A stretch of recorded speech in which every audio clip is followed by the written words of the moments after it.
Welcome to episode 274 of In Touch with iOS, the show that talks about iPhone, iPad, Apple Watch, Apple TV, and related technologies. I'm your host, Dave Ginsburg, and I've got two great guests this week. Kelly Guimont is back on the show. How you doing, Kelly? I'm doing well, David. How are you? Doing well. Glad you're back. We had a lot to talk about, and we got another returning guest. It's been a while, so glad you made it back. Holden DePardo. How you doing, Holden? Doing great. Thanks for having me. It's been a little while, but it's been a little while. Yeah, we're so glad to have you. And last, but certainly not least, Jeff Gamet's back on the show. How you doing, Jeff? I see how it is. We have two great guests. Oh, and Jeff's here. No, Jeff's whatever. Jeff's the heart of the show. I mean, come on. I really thought it was, two great guests and also Kelly. So, well, I get it, Jeff. I didn't lead that way, but it depends on which theater you're watching this in. Yeah. Oh my gosh. It's going to be a fun show tonight. So we got lots of news to talk about, all kinds of things that have happened this week, including this is the anniversary of the unfortunate passing of Steve Jobs. We'll talk about that a little bit.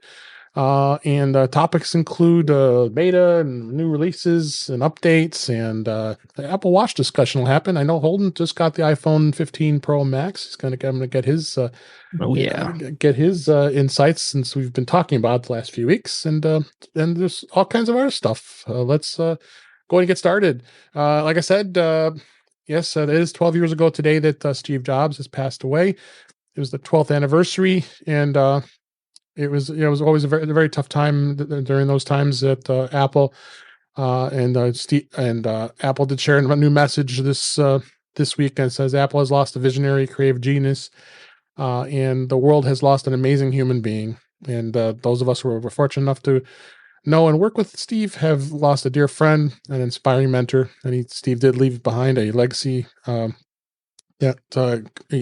he built with Apple, and it can never be any different as far as the foundation of Apple. So it's just great memories. And Steve was got this where Apple is today, really. I mean, and I think it's just an inspiring time, and it's just a sad time. But look where Apple is now. Apple's doing really well.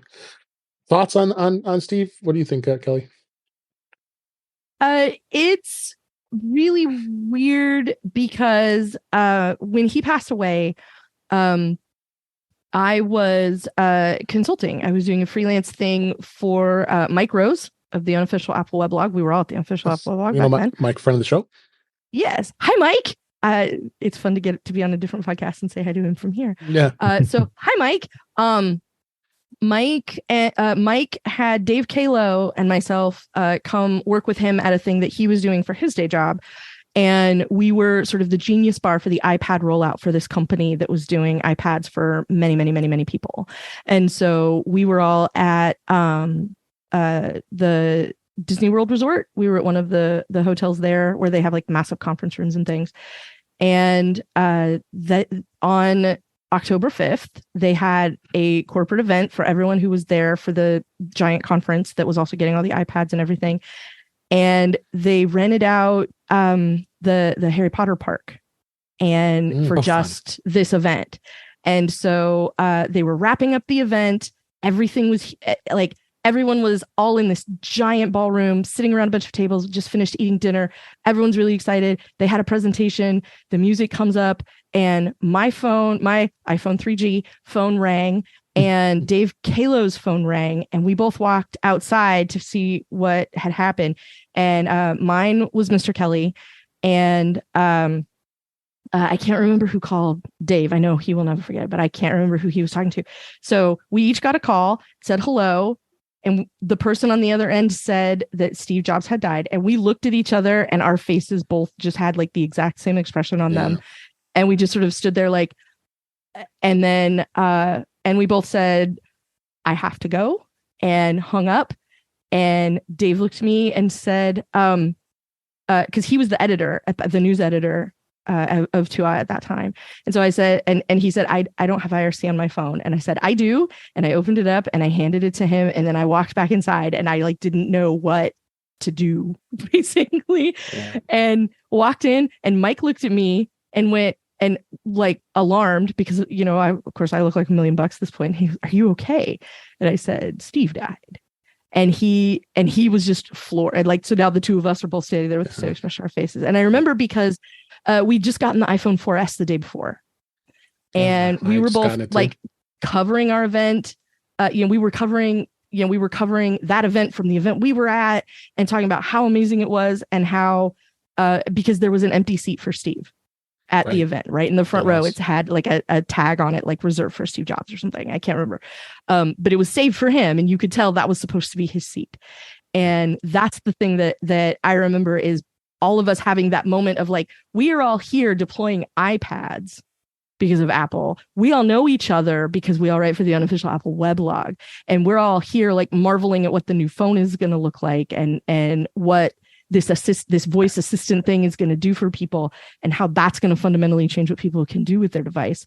Right. And like just sort of marveling at the technology and the power of Apple as a company, because that's why we were friends. That's why we knew each other at all. That's why any of us were competent to be doing the thing that we were standing in Florida doing in that moment, all of those things.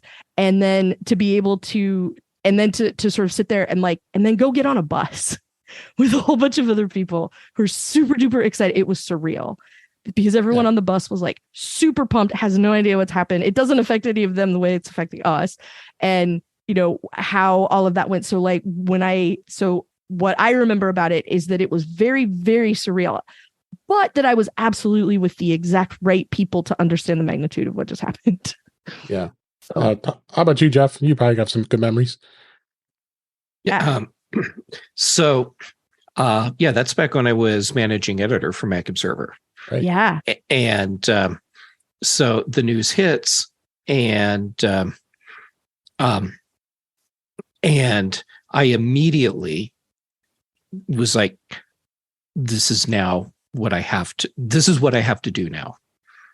And so I wrote, I typically don't brag, but I think I'm for this. I will.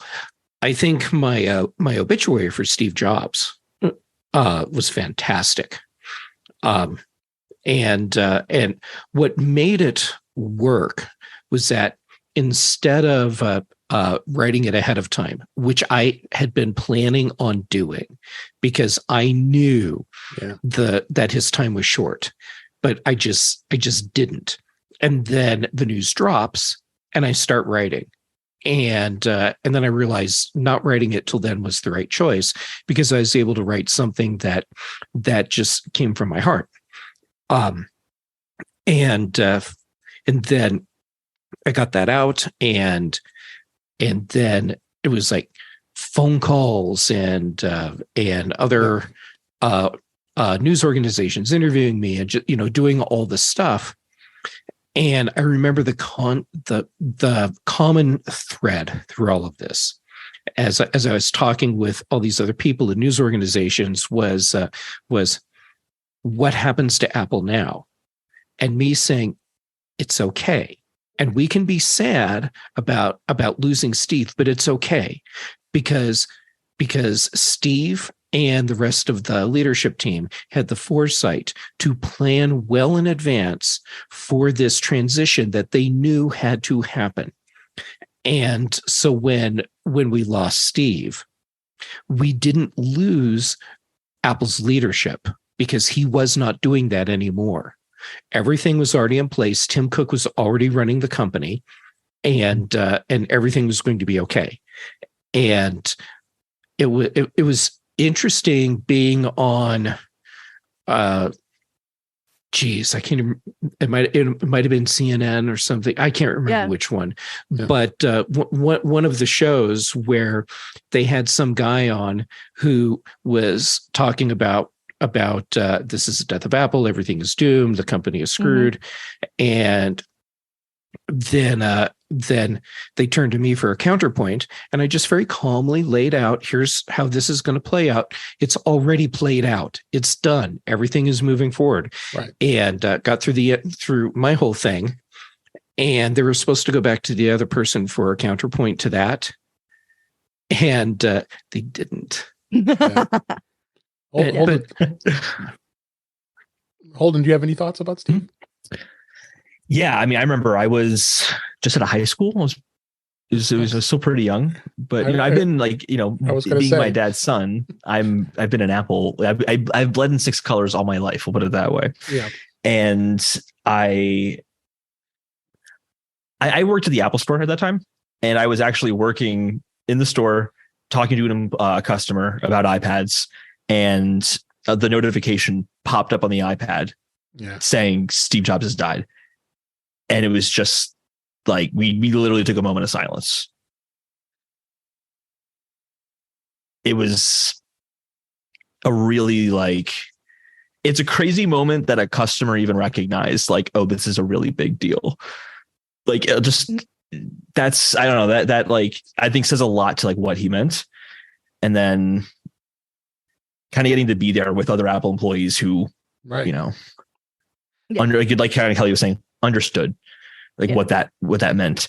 Getting to see people coming to the Apple stores and putting the Post-it notes on the window to say how much they love Steve, shutting the Apple light off is kind of a way of putting the flag at half mast. Like, it was just all these great things that, like, I'm glad that I was there for that, because it was a really important time.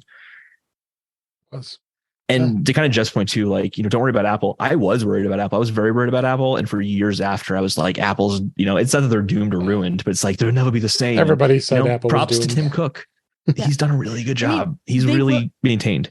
And they're not the same. Like, that's the thing. And, that was never his intention. And I think he's on record as saying, like, I presume it's going to go on after I am gone, but I do not presume it will be, the same company that it was. Well, he really isn't. And it's a testament to Steve that he left for a while and came back.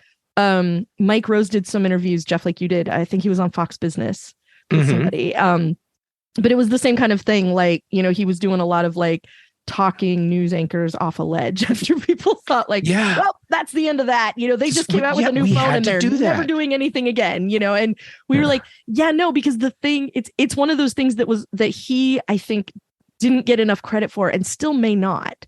And that is hiring the right people so that the kernel of what makes Apple computer, even though they're not that anymore. I know, don't at me.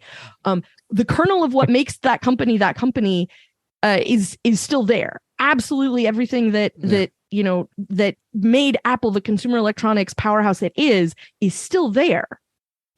It's just, it's taken a slightly different shape. It's evolved to keep up with what things are, and in some cases dictated what those times look like. And there's nothing wrong with that. And, one thing I will say about getting to mark this every year is that it's, it makes it slightly more ridiculous every time someone says, well, if Steve were here, I think they're starting to stop doing that. It sounds dumber and dumber every time someone says it, and fewer people say it the further away we get from the event horizon. Yeah.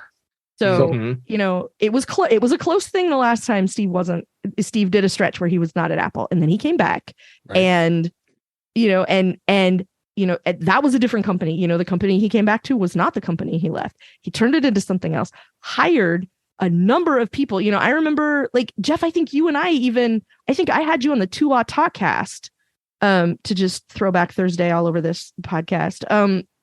I think you came on the Talkcast and we talked about like production for iPads, and we were like, well, yeah, Tim Cook is the reason, because he's the master of the supply chain.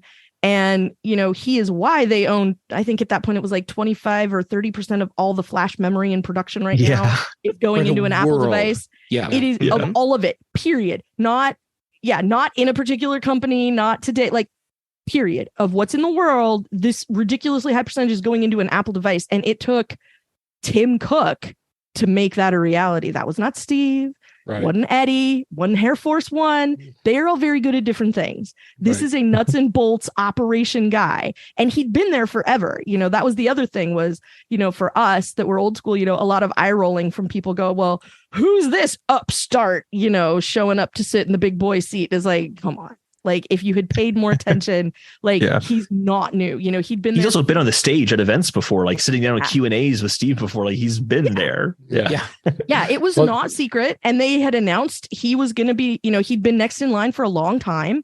So, you know, there was a whole lot of, you know, FUD around it, you know, when he showed up. And so, you know, I remember seeing a lot of people I knew who all did the same job that I did, that were all kind of in that same, like, you know, that moment in The Big Lebowski when he's like, nothing is effed here, dude. You know, like there was a whole lot of that going on. Like we were doing everything we could to counteract all of that. Well, I guess they're done. They've put out this new phone and it's going to have some robot voice in it that's going to help you do stuff, and they will never do another thing ever. And they're done. They've just, that's it. You know, you last one out, turn off the lights. And like, think about the world and think about your personal technology stack when the 4S came out, and think about it now. Because we're going to talk about it, about what it looks like now in a little bit. I know. Specifically with Holden. And that's like the amount of evolution in those 12 years, I think, is also really impressive. And a lot of that, again, driven by Apple. All right, and I think too that go ahead, Dave. Last thought, and then we're going to move on. Okay. It's not an important thought. We can move on. It's totally good. No, go ahead. I was just like, I also think that the important thing with Apple is more consistency than it is like these big disruptions. And I think people forget that. They kind of view Apple as the big disruptor. And they obviously have done that. But what makes the iPhone great isn't that it disrupted the industry in 2007. It's the kind of Kelly's point. They've consistently worked on it. And the same people are doing that. Steve Jobs didn't single-handedly make the iPhone. Like it's always been there. Yeah. The iPod wasn't the first MP3 player. The iPhone wasn't the first phone that had internet access. The Mac was not the first computer, you know, the first portable computer, all of that. Like they were never first. Yeah. Yeah. All right, let's go ahead and move on. Steve will always be in our thoughts. I appreciate all your insights here. Next story, the original Apple Watch is now obsolete, including the $17,000 gold model. At first, all first generation Apple Watch models that were released in 2015 were now added to Apple's obsolete products list as of September 30th, as we record this. And according to an internal memo, as a result, these outdated Series 0, quote unquote, are no longer eligible for repairs or other services any Apple stores or authorized service providers location. The list of obsolete models includes the first generation of the Watch Edition, the 18-karat gold casing, which costs up to $17,000 when it was available. But this is pretty typical. Apple does to get the obsolete most of these products after time. You know, it's to 2015. It's about 9 years. That's a good run. So, Holden, what do you think? I hate to be one that has that $17,000 watch and probably never use it anymore anyway because it was. I hope obsolete. That anyone who bought that watch knew that this would happen one day. I hope that they knew. Yeah. I'm assuming that they did. I am kind of dying to know how many of those they sold though, because I think they stopped the next year with Series 2. Mm-hmm. Yeah, I think so I'm very curious how many of those they sold. I would not be surprised if it was literally like 3 digits. Like it's not a very big number. It wasn't at all. I think most were given away. Yes. Yeah. I can't imagine. Drake, I remember, had a gold Apple Watch with the gold link bracelet, and everyone's like, "When are they going to do the gold link bracelet?" And it never happened. And I can't imagine that you can melt it down to whatever gold's worth these days. I would guess, but not $17,000. But no. No, one more thing. I'd also argue the Apple Watch was already obsolete when it came out because that thing was so slow. It was almost unusable when it first came out. But I sold it right away too. Yeah. I had one. I kept it for a while, but it was slow. Any other thoughts, Jeff?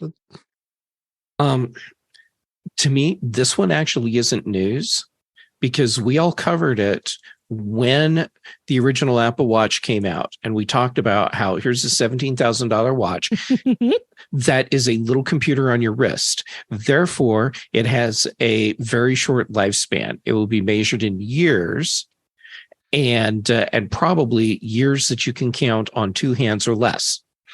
And sure enough, that's what we got.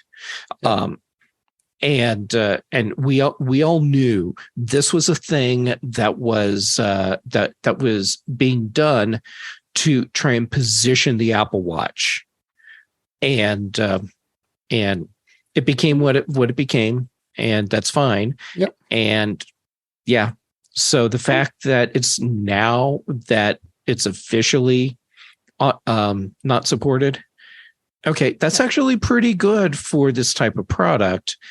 And I think the big thing is that right now there's a lot of news outlets that are really looking for new stuff to cover.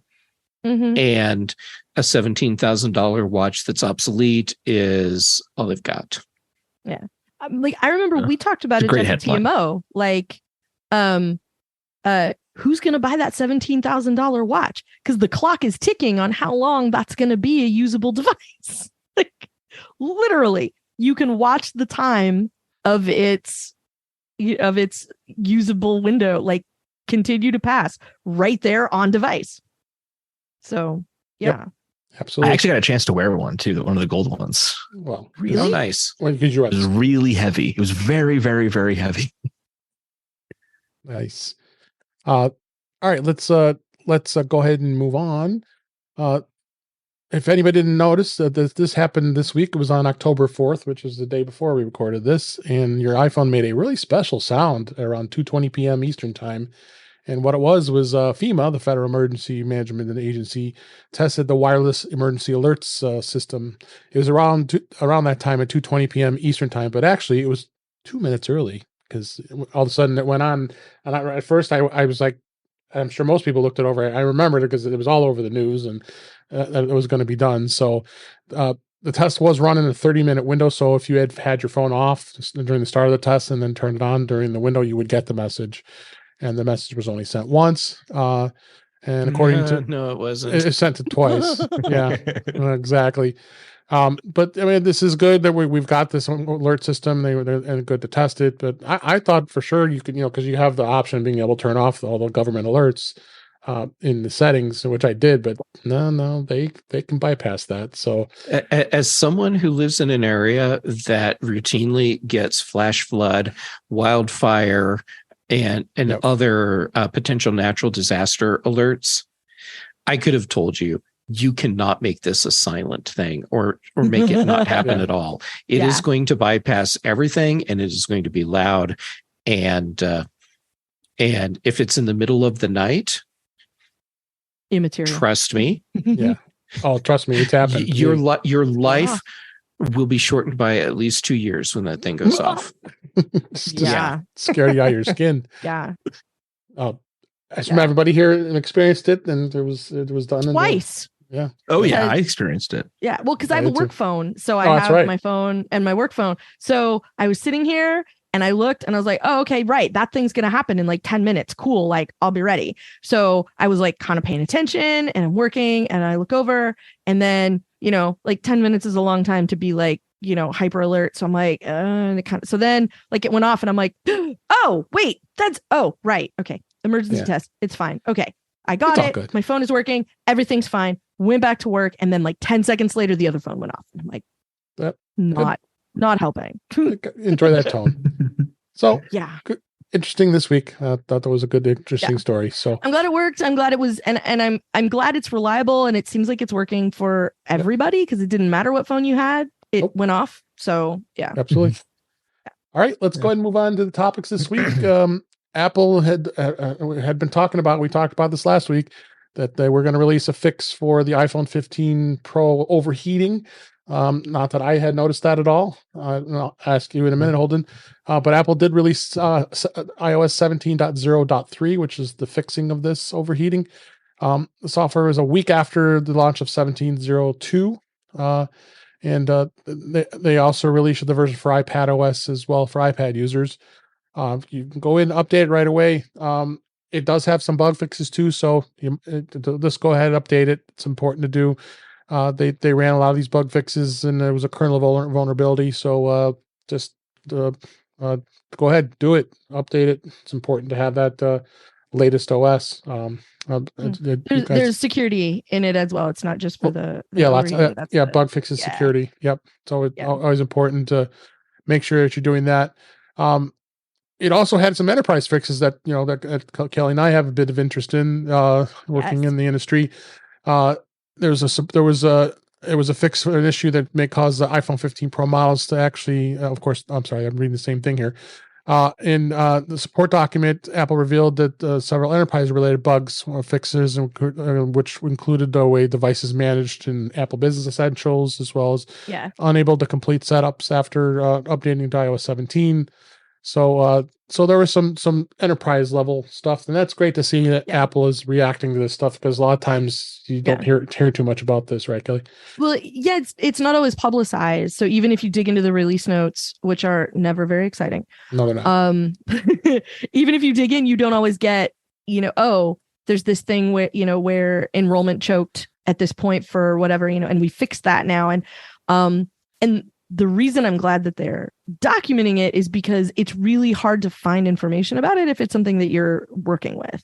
So if you're deploying iPhones at scale and now you've got, 15, 20 more of these brand new devices that everybody's super slobbering for, and you're like, I can't, they're all bricks right now, I can't do anything about it. That's really frustrating. So I also like it because it's more of Apple sort of being more public about admitting that these are also enterprise devices, which makes me happy. Right. I have a 15 Pro, and I can't tell you for sure yet if it's not quite as hot, running quite as hot as it used to. I am that guy. I have a magnetic little fan that sits on the back of mine in case I need it. I think we talked about that on Mac Voices Live, didn't we? I did, because I play Pokemon Go, and when you play Pokemon Go, it doesn't matter what phone you have, it will get warm. So I bought a little MagSafe fan, and my phone gets less warm, and that's awesome. But the other thing I just want to reiterate is when you get the little notice on your phone and it says like there's an update available, the less information there is in that update, the more important it is that you run it immediately. Because Apple doesn't want to tell people this thing is it's really bad if you send a message with 3 asterisks in a row to somebody. Now you can do whatever you want on their device. Apple's not going to put that in release notes that show up on everybody's screen. So if they tell you what it is and it's a boring security fix, sigh deeply and roll your eyes, but make sure you run it, like in the next day or two. When they're like, this contains bug fixes and you need to install it, then you need to drop what you're doing and quit crushing the candy and go run the update. Because if they're not telling you about it, it's bad. Yep, absolutely. It's serious. And usually the reason they're not saying anything about it is because there is documented evidence of it happening in the wild. It has been exploited. It is really not good.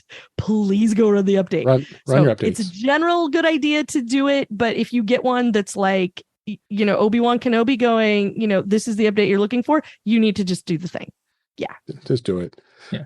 There's a reason to do the security updates for iOS 16 as well. Like there's a reason for that. Yeah. Yes. Speaking of iOS 16, if you've already upgraded iOS 17, you can no longer go backwards anymore. They've blocked all those ways of reverting back. That's pretty typical when they get to the first few versions. We can't go home again. Can't go home again. Yeah. So then beta this week. I'm starting off with Apple with watchOS because it's 10.1 beta 2, and I mentioned it last week. I braved it. I put beta on my Apple Watch. I never have done that, and during all the times of that, rushing in because angels I fear had the to. tread. If you can see it, I can double tap and it works. See, there's the widgets.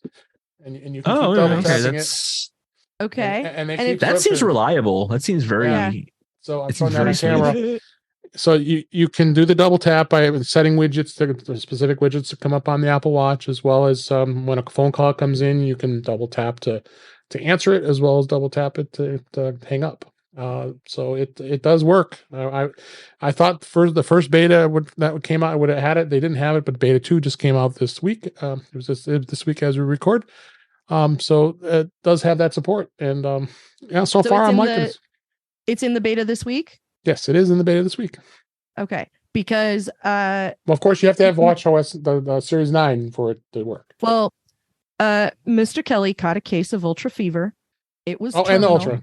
Yes. He got the Ultra. Wow. So yeah, he now rocks the chonky boy, and he said, "Oh, and like late last week, he said, how do I put the beta on my watch? And I said, you don't. And he said, but I want to. And I said, but you don't. And he said, but I do.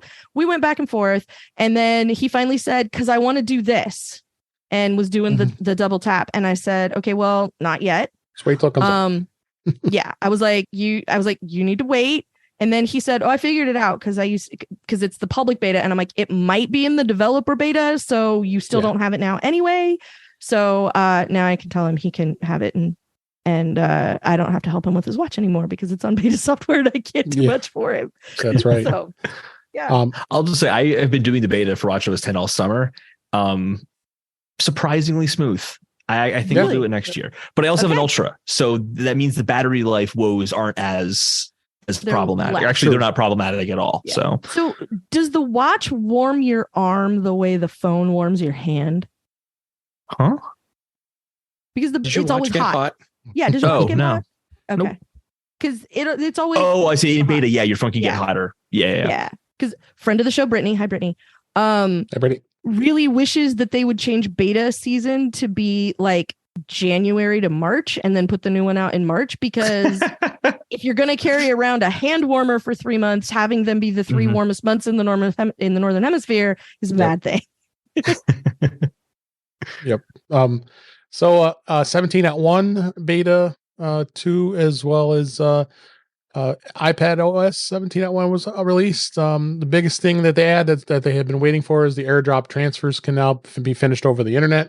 So close proximity doesn't need to be maintained anymore with AirDrop, which is awesome. Can't wait to try that. That I will not put on an iPhone because I don't want to risk that. That's more important. So I did not do that. There is a feature that they did add, which is the flashlight indicator in Dynamic Island. I really am liking this, and actually it already is coming. It already works now. I don't know why they say it's in beta, because I've turned the flashlight on, and it shows up in Dynamic Island, and you actually can turn it off. Do you have a 15 or a 14? 15 Pro Max. Well, 15 I think I already had it to the begin with. It's only in beta for the 14, I think. Yes, so anything below the 15 is the beta. Will What is this witchcraft? So if you turn on the flashlight, and then it will in Dynamic Island, the flashlight will be there, so you can tap Dynamic Island and it brings it up, and then you can turn it on and off. Oh, hey. Yeah. I usually can tell when my flashlight is on when my pants have a white hole coming out of the pocket. That's when I usually. That's the indicator that I've always used. Yeah, that is a good indicator. Reliable. I like that, Holden. Okay. It's very reliable. Yeah. But do y'all tell other people your flashlight is on? Okay. No. Oh yeah, of course. It's like XYZ. You know. Yes.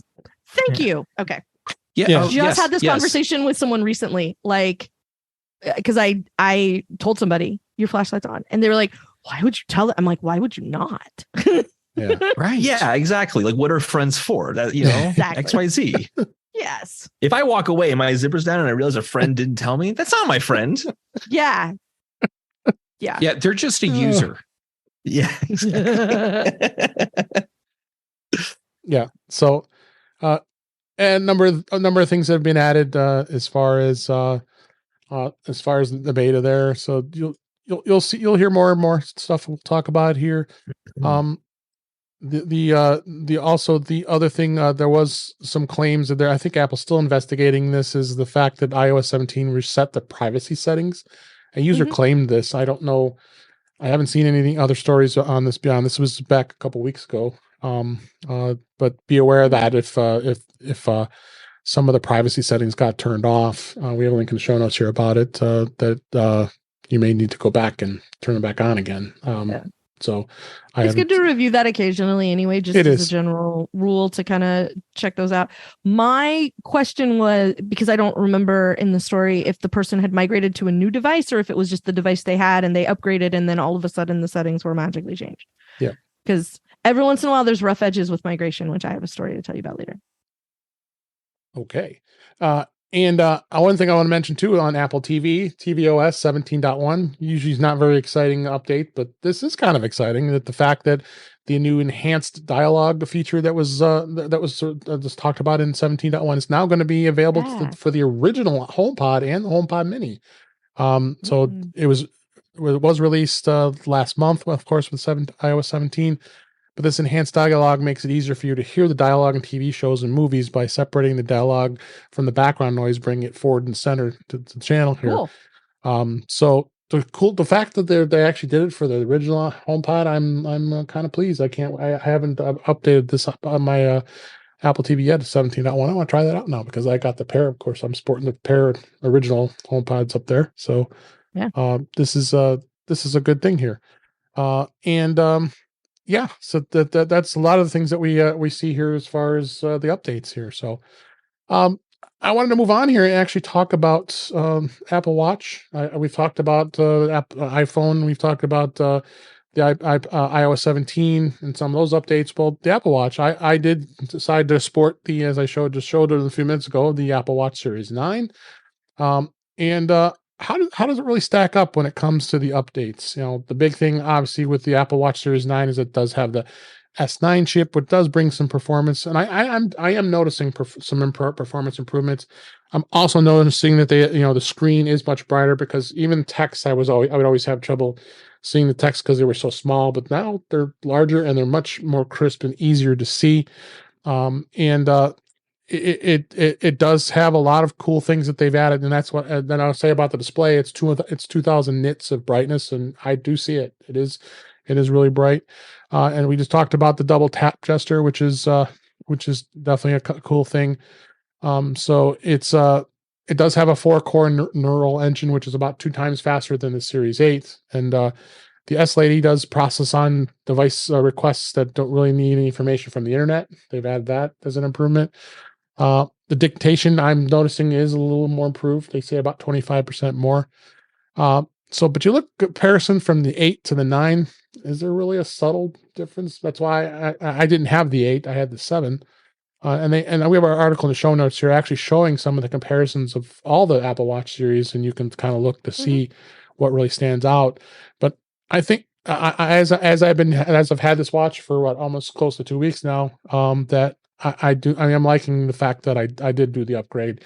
Not necessarily because of the double tap and the S9 chip, but the display makes a big difference. I see some big improvements when it comes to that. So most people, I say, if you have the 7 or the 8, I don't see any real reason to upgrade at this point, unless you really think. What did you have before, David? I had the 7, Series 7. You had a 7, okay. Yeah, so I held back from the 8. So no, I didn't upgrade. I upgrade the iPhone every year. I'm kind of holding back on the Apple Watch. The Ultra is a nice watch, but again, it's a heck of a lot more expensive. And for me, and I'm being a big guy, that it is. I tried it on. I tried the original Ultra on. It's a nice watch. It's just the price tag on it. For what I would need the watch for is just a little high. Yeah. Holden, you have one, so I'm sure you're loving it. It is a nice watch. I didn't feel the justification of actually purchasing it. So, but the bands all work, which is great. They still have not changed the bands after all these years. We're getting close to almost 9 years. We'll see how the next model goes, but over almost 9 years of bands that all will still fit this watch as well. So as long as you were on the big one, yeah. Yeah, even those bands work too. So, and I've purchased some. I have the small watch. So yeah, that's right. Like as long as I still, it comes in 2 sizes. As long as you, but like original Apple Watch bands, will work on the whatever. If you had the little one or the big one, if you try that on the little one or the big one now, they all still fit, which is nice. So I think right now, because I think one thing a lot of people are waiting for is Apple to crack glucose monitoring on your arm. Until there's some other sort of huge thing like that, or the watch gets even more independent, the watch is kind of in the same category as the phone. Like, if you already have one that they are still selling, then it's not going to be a dramatic upgrade to get a new one. But if you have one that they don't sell anymore, so, they still sell the 13. So if you have an 11 or a 12 and you go get an iPhone 15, it's going to be a huge difference. Oh, for sure. If you have a Series 4 watch or a Series 5 watch and you go get a 9, it's going to be massive. And, people, and I think people sometimes take away the message of like, it's not a big upgrade this year. It's not a big upgrade this year. Well, not this year, but, like we talked about over on Mac Voices Live, like If you have an iPhone 12 right now, you're getting everything from the 13 and everything from the 14 and everything from the 15. And when you stack all that stuff up, that's a whole lot of stuff that you were getting that you didn't, that, when you make that upgrade. So if you had a 14, maybe this year is not the year for you. But if you had something older, then you should absolutely look, because it's a cumulative effect for people who are moving from a 4 or a 5 or even a 6 up to a 9 or an Ultra. There's so much there, because there's the pulse ox that you get, there's the ECG that you get. I think that came in series 4 or 5, but if you 4 in the 4, so and it's only improved. The fall detection, the gait stuff, all of the health, other stuff that has gotten smarter, that has gotten better. More things are happening on device. And the device can handle more, just the raw horsepower. Even if you only do these 3 things with it, doing those 3 things with it on a watch, a current model watch, as opposed to a 3 or a 4 or a 5-year-old watch, is going to be a dramatic change. Yep. So I'll say I got an Ultra last year, and I actually do have a little bit of FOMO though over this year's updates. Like the double tap, I totally agree. Like, it's a marginal upgrade for most people. Like, don't do it. The double tap does change how you use an Apple Watch. I think it's kind of important. And the other thing, although it's not important right now, is that the Series 9 and Ultra 2 have a faster processor. And I don't need that right now, but for watchOS 11 or 12 or 13, like, that might be useful, considering the Ultra didn't see or the Apple Watch hasn't seen a performance update since the 6, I think. So it's been a while. It's been a while. Like 12 or 13, it will start creaking a little bit for you. But I think you're okay until then. Oh, I'm totally fine. Ultra will be a whole I'll live.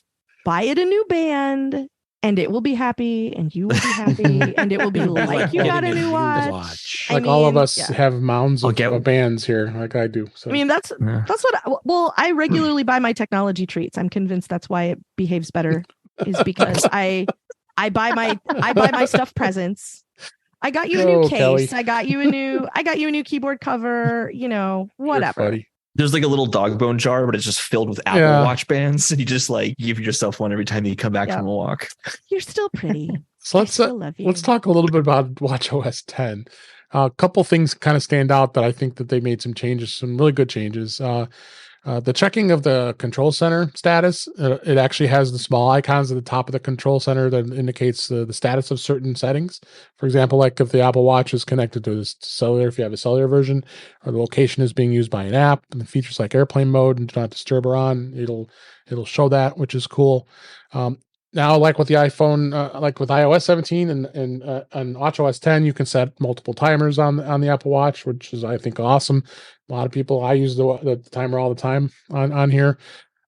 App switcher, didn't have to be able to do that before. I think that's a really cool thing that they've added, where you just double tap the crown and you spin through it, and it'll actually go through the app switcher just like you do on an iPhone. So they really have got. We're seeing a trend here. They're doing things. We had that before. I don't know if we did or not. I thought it wasn't double tap the crown. I don't think it was double tap the crown to do it, but it might have been a little more difficult, but they made it a little easier. Same thing with the flashlight. I don't remember if you could adjust the brightness of the flashlight with the crown. Could you before? Yeah, you could. Yeah, I think so. So but again, watchOS has turned into iOS, where there's so much stuff that even you can forget. Like this list, even if none of these things are new to watchOS 10, there's still going to be something every one of us goes, oh, hey, even if it was already there, because we forgot. There's so I stumbled upon like a few months ago is holding the top of the screen, no matter where you are in the Apple Watch, will bring up Notification Center or Control Center on the bottom. What? Yeah. Oh, see, it's great. Oh, from the bottom, right? You're talking about swiping it from the bottom. bottom? If you go, let's say you're in literally any app, just hold your finger at the top of the screen. You can slide down to bring Notification Center. Bottom. Oh wait, bottom doesn't do that anymore because Control Center is not there, but it used to do Control Center. Yeah, I think Control Center, you have to tap the they moved everything, the function button. And now when I do the thing on my watch, it doesn't do the thing it did 2 weeks ago, and I still can't figure out which one is which, and it just makes me mad because I use the Control Center all the time, and I don't know which button it is, and it's always the wrong thing, and it just makes me mad now. I yell a lot of profanity at my watch. Which is why you feel like you need to give it treats all the time. There you go. I think I'm kind of contrarian to a lot of people with watchOS 10, I'm kind of nonplussed with this. Yep. I don't like how everything's been shifted around to make the physical buttons more complicated. I don't like the whole thing with switching watch faces is now it requires much more dexterity. We hate it, Precious. Yes. I mean, there's several things on the watch where I'm feeling like the people in Apple are designing this for the way they're using it, not for the way we use it. And I mean, it's fine, but I think it's needlessly complicated compared to previous versions of watchOS. And I mean, it's fine, but at the same time, if they had skipped this year for watchOS updates, I don't think I would have felt like I was missing out on anything. Yeah. I don't like that you can't do anything about it. Like there's no option for what do I want the digital crown to do if I touch it once or touch it twice? What do I want the button to do if I push the button one time or two times? Mm-hmm. Or if I swipe up from the bottom, can I have the control center or can I have something else? It doesn't give me any of those options. There's nowhere to change it. There's nowhere to adjust it. There's nowhere to even see what it is now. It didn't walk me through like the thing that you used to do like this, you do like that. And I never saw a screen like that. And I think that's part of why I'm frustrated is just because I feel like there was no indication and now it's all different and I can't figure out why and I can't figure out what to do about it. And I can't figure out, and like, I have muscle memory from a long time ago and I didn't even have one of those now obsolete Series 0 watches. I had like a Series 4 and I think I had a 3 and it makes me very grumpy because I can't figure out what to do and there's no option to adjust it so that I could at least go in there and look. Like if you push the button once, if you push the digital crown one time, it does this. Oh, okay. At least I can tell now what it's for. And I just feel like somebody swapped it out for an Android watch or something because like it kind of looks the same and it goes on my arm, but it's not right. And I can't figure out why. And yeah, it makes me make Roy Kent noises at my watch. And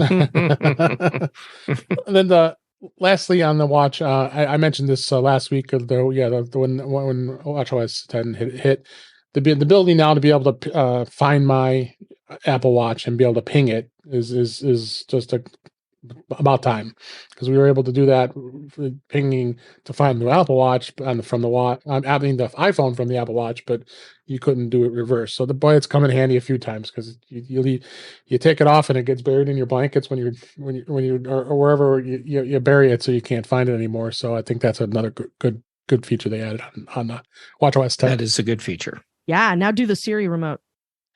Yeah, which is ready to go. They still haven't enabled it yet. I don't know why. So, so let's find out what Holden thinks about his iPhone 15 Pro Max. We had Chuck Joyner on a couple weeks ago, and we all reviewed our thoughts about the iPhone 15 Pro Max. Well, we've had it in our hands for a few weeks, and I'd love to hear what your experience is so far with Holden. What did you upgrade from? So I actually upgraded from a 14 Pro. So talk about that year on year. Oh, wow. Yeah. Well, I kept it because this year I did the iPhone upgrade program for the first time. Oh, good. So I'm going to be on that path now, but I wanted to keep my 14 Pro because it's great for standby because it has an always on display and it's a great camera for like this kind of thing. Oh my gosh. I just did that. Like, they'll do that. It's a really great product. Is it going to do it? There we go. Yeah. Oh, yes. Oh, that's right. Oh, that's right. You're using the camera. Because you're using the camera. So I really don't like that feature, just to be totally clear. It's so distracting. That only works with iPhones as the camera, right? So when I do this, it won't happen to me either. No, it does. It does. Yeah. No. I'm using a 10R, so it won't work. So this is working with Logitech C920. Oh, really? Oh, maybe we'll work with the 10R. Try it, Dave. I'm curious. In wine country. I tried it. It didn't work. Okay. Oh, yeah. And I did have to update to Wine Country yesterday so that I can be prepared for the user group presentations I'm doing next week, where I talk about macOS Wine Country. Nice. Oh, wait. No, Jeff, give us the heart. No, it's not working. And we're It will all when your effect fades. There you go. There we go. we're trying that effect. But anyway, what other things have stood out for you on the 15 Pro? The biggest thing by far is the action button, but I'll hold off because we're going to talk about that in a little bit. But it's just really nice having a lighter phone. I thought the 14 Pro was too heavy, and I wanted to go for the Max this year. And I'm like, I'm not going to go for the Max if it weighs, as much as a 14 Pro Max was. It just seems untenable. I don't know if I could do that. But the 15 Pro Max, it is technically heavier than my 14 Pro, but it doesn't feel like it.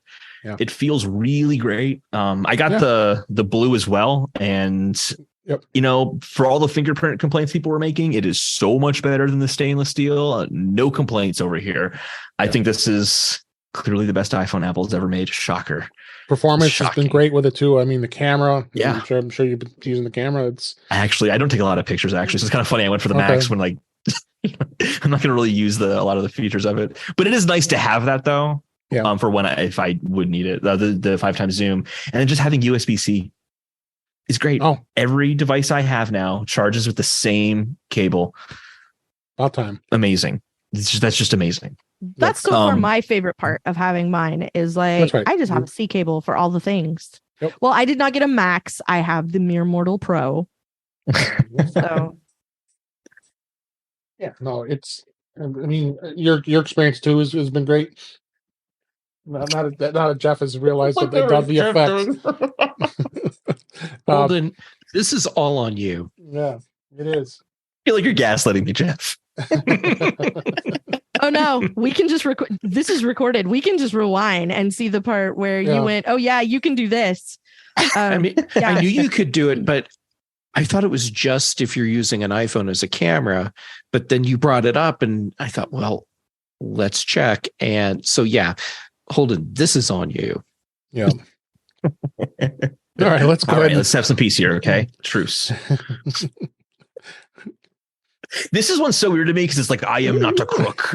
And then it's like confetti. You got confetti, but I got balloons. Yeah. Oh, there we go. Yeah, I think the balloons is I think just one is the balloons. Balloons is one. Yeah. So it only registered one hand the first time.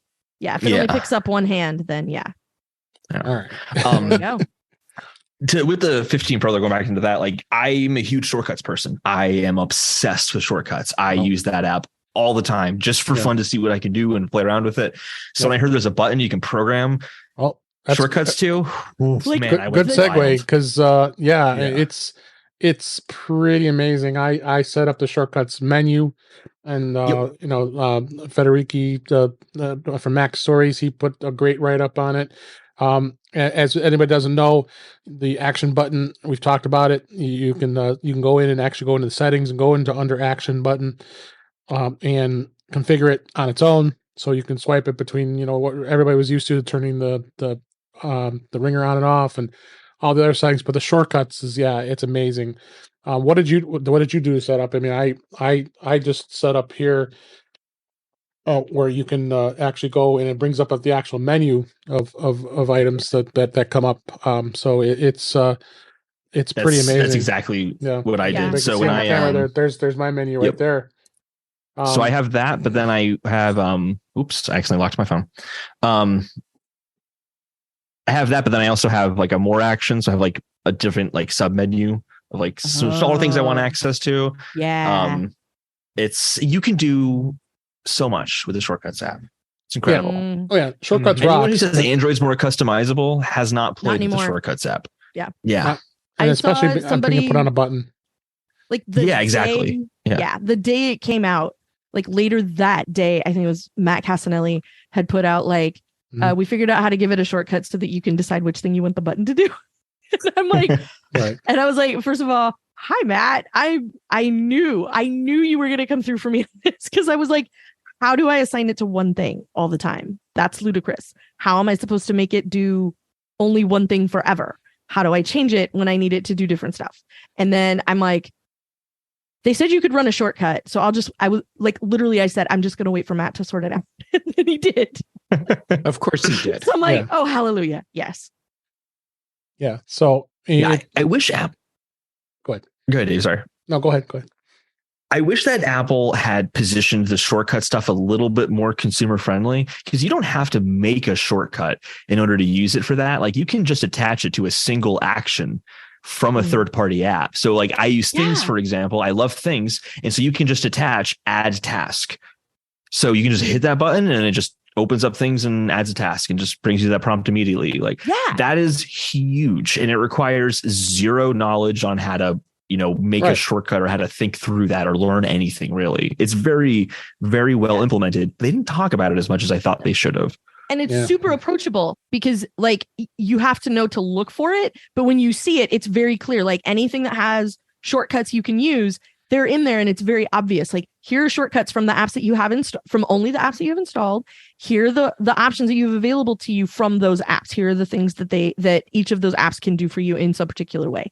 And that's like, I really just want them to talk about that for a while one time. Like, because like not even related to the action button, like, a lot of people think shortcuts is really intimidating, and it can be if you are listening to somebody like Matt Castanelli, like the godfather of shortcuts, talking about shortcuts. Like, when you listen to him talk about it, there's a lot of potential there, but also like the number one shortcut I use most, and it is not close. I have a large number of Apple devices to which I connect my AirPods, many of them, and I bounce around through them throughout the day. So the shortcut I have installed on all of them, and only one of them responds to my voice, is headphones. So I hit Siri and I say headphones. And then that device says, I am connecting to Kelly's AirPods Pro. And then they're connected. And that's it. And then because I'm me, I added a second step to play sound. So it just goes doodaloo, and so that I know that I hear it in my headphones, so that I know it actually worked and didn't silently fail. And that's literally it. It's 2 steps because I added the second step of play the sound so I can hear it in my headphones and I know it worked. That's a brilliant use of shortcuts. And it's a really great use. Yeah. It is not close how many times I use that compared to all the others. And like I said, it's only 2 steps because I added play a sound so I know I can hear it in my headphones. That's it. And it's because I sat down and went, I'm going to need this everywhere. Like, now that I've, like when I was getting like, work computer set up and trying to put, have headphones connected to everything, and like, they're never connected to the thing I want. And, until Apple stops with the headset and just gives us the implant, like, it's never going to read my mind and know which thing is the thing I want to have my headphones connected to. So until then, I do it this way, and it's so easy. And like 90, I would say like 4 nines reliability.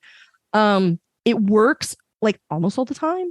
And then like, it's just done. Like, it's the most boring review ever. Like, I do this and it's fine and everything works and I can move on. I can make my phone call or listen to my conference call or, do whatever webinar thing I'm trying to do easily. It's super fast. It's very easy and it's done. And like, you have that on the action button too? I do now. Yeah. Because I have Mac shortcut for like, which thing do you want to do? And that's one of them is headphones. Yeah. Yeah. So this is good stuff. And the action button is just a fun way of setting things up to make things so much easier. And I know, Jeff, you are not a big fan of this. At least that was your first impression of it, right? No, I really appreciate what Apple's doing with the action button, and what's helped me accept that this is something that I'm just going to have to live with when the iPhone 15 Pro is in stock at my local store and I can get one. Yep. Apple has decided that this is the year they're going to just go ahead and let everyone know the iPhone is not a phone anymore. It's a computer that can also do phone calls, right? Which is diametrically opposed to what Apple told us the iPhone was when it was introduced. And so it makes sense that the button that is specifically for a phone is gone. Now, that said, that button specifically for a phone, the toggle switch for mute, is something that I rely on all day, every day. And losing that will be a really big problem for me. So I have to decide when I get my iPhone 15 Pro. Is my phone just permanently muted? Or do I not do anything with the action button other than let it be a mute switch? There's a new shortcut just for iPhone 15 Pros that lets you toggle the silence. So you could like add it to a menu if you wanted to, but you can also see, that's the problem. Okay. Continue. I'm sorry. Continue. You can also just attach it to a focus mode and say, when this focus mode turns on, then I want my phone to be in silent, and kind of attach it to that. I'm not sure how you use focus modes, but I think that could also be useful because you can associate multiple things to a focus mode like that. So if you wanted it to prompt a shortcut or something, you can still do that. And those are all valid and really good uses for it. For me, oftentimes I just need to double check that the switch is set to mute without having to see anything. So it's a totally tactile thing. You can still do that, actually. Oh, well, the switch though, right? Because if you want to program anything else, okay, never mind. Yeah. Okay, you can feel the difference, but I okay, right? Yeah. Gotcha. So I need to really think through how I'm going to be using my phone as a communication device going forward, and then decide what's the best way to approach that. Yeah. To be fair, focus modes could be part of that, and I think the action button is super duper awesome, but I'm super mad that I don't have a switch to flip anymore. I'm really not happy about it. It's hard. I don't like it. It's not fair. And I don't spend a bunch of time fiddle farting around with focus modes. Sorry to use the technical term. To make them do the thing so that it's silent in a particular way and whatever. So, I have a couple, and there's, I have like two, because I set one up for bedtime. Like, here's certain stuff that shows up at bedtime. That's basically it. So I'm really not happy that it's not there. And for the same reason, Jeff, as you, I can't look at my phone and instantly know, is it going to make noise while we're recording or not? Yeah. Do you, Grant, question, do you, what's the use cases for toggling it? Is it like when I'm at home, then I want it on, or when I'm not at home, I want it off? Like, what's kind of the use cases? For me, it's often a situation, and I'm being intentionally vague because I don't know what it might be. So not like a bad thing. It's like, I'm in a situation, but like I'm with a group of people. Normally my ringer would be on. One of them is now on a call where we're all still together. My ringer, if it goes off, will disturb them. Reach in my pocket real fast, flip the switch, or I'm out and about and I'm someplace where I want to make sure I hear the ringer, and I just reach in my pocket and make sure that the ringer's on. Or there's a lot of places where just being able to very quickly hit that toggle in my pocket to know that the ringer's on or off is super handy. What you might be able to do, because John Gruber did something similar to this, but it might not work in this exact context. He has it set up where if you have the phone upside down and then you hit the action button, it does silence and ringer. But when it's not upside down, it can be applied to anything else. And it does that using an app called Actions, which just has like a bunch of like different shortcuts. What you might be able to do too is say, and I don't know, but if my phone is in sleep mode, because then you presumably, if it's in your pocket, it's always in sleep mode. Right. Yes. Oh. So I didn't know you could trigger a shortcut on that. So Okay. I don't know. I'm guessing, but Actions might have something. A face down iPhone. How much of a difference between face down on a table and in my pocket where the screen is pressed against my leg? Mm-hmm. How much of a difference would there be between that? See, there's a lot of stuff I have to explore with this. Mm-hmm. Yeah. I look forward to your limited run podcast about this. Thank you. Maybe a YouTube I'm a video. little like contrarian on that, like in kind of on the opposite of that, because I always kept my phone on silent to begin with. I've never liked having my phone ring. Yeah, so I do too. My watch is always in silent. Oh, my phone makes all kinds of noise, but I don't like it to ring either. What always frustrated me was when I would put a case on and off, it would toggle the silence switch and I wouldn't know it happened. So all of a sudden my phone's making noises when I don't want it to. And now I don't have to worry about that. So for me, it's like the exact opposite. It's like, oh my God, the button saved my life. And I can absolutely appreciate the value in that. Yeah. Oh, yeah. And that's the whole thing is everyone has the different perspective on it. It's kind of the challenge of a device where you have to compromise between a billion people. Right. Yeah. All right.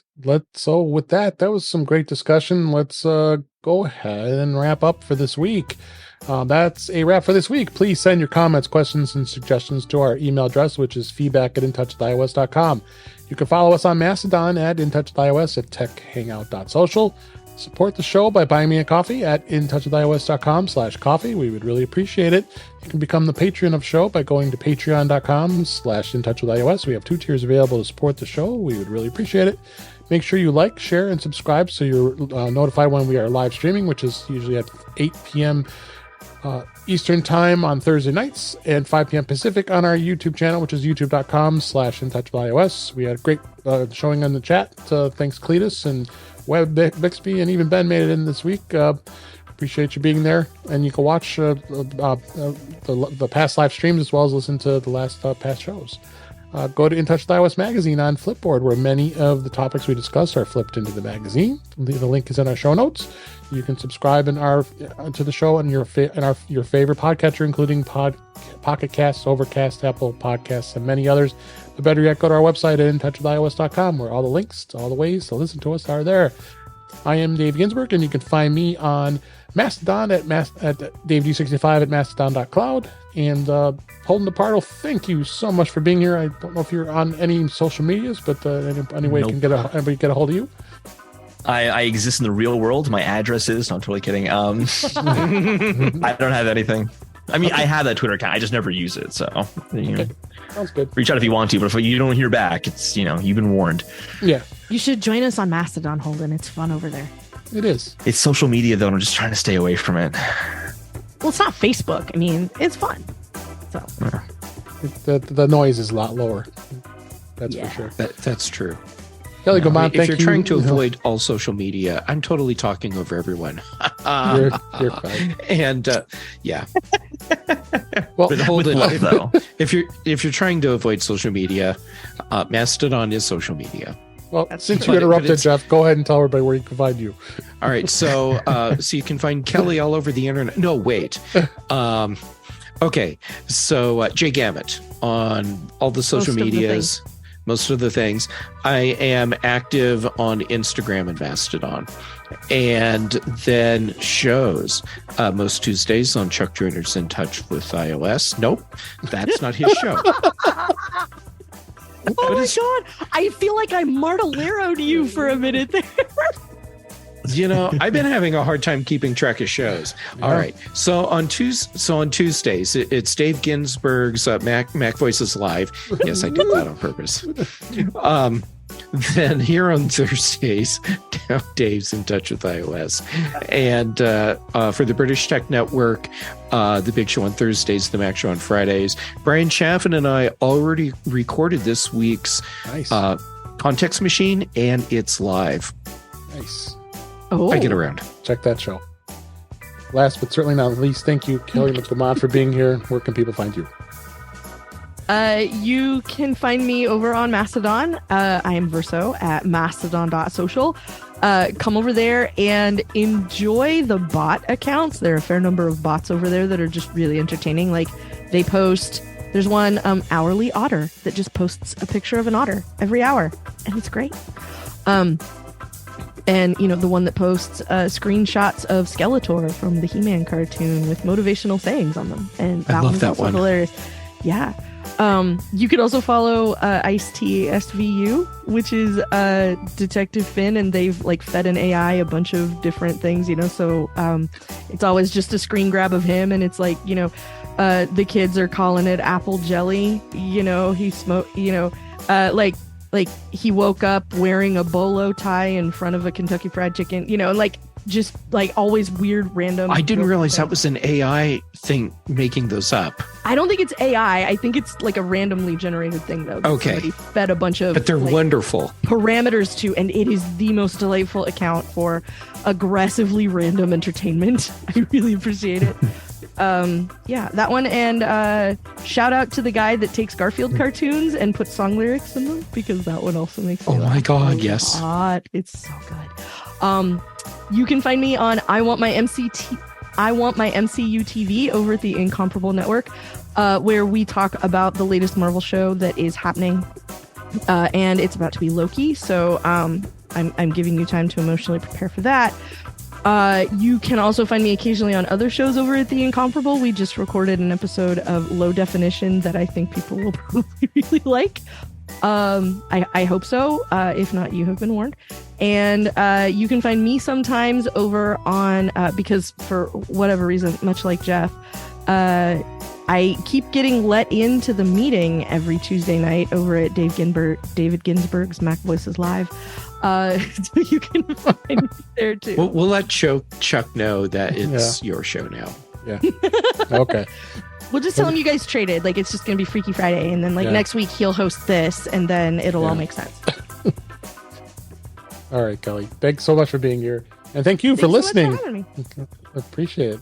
And thank you for listening. We really appreciate you listening, and hope you enjoy the show. We enjoy doing it. And we'll talk again soon.